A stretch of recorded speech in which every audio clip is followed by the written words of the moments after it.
This 1955 Austin Healey 100M BN1 Le Mans is a rare BN1 fitted with the Le Mans kit from the factory. It was dispatched directly to Donald Healey Garages in 1955 before receiving a full conversion to M-specification.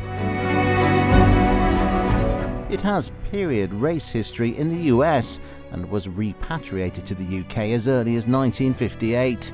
Retaining its original M-specification engine plus a BN2 4-speed gearbox, it has overdrive.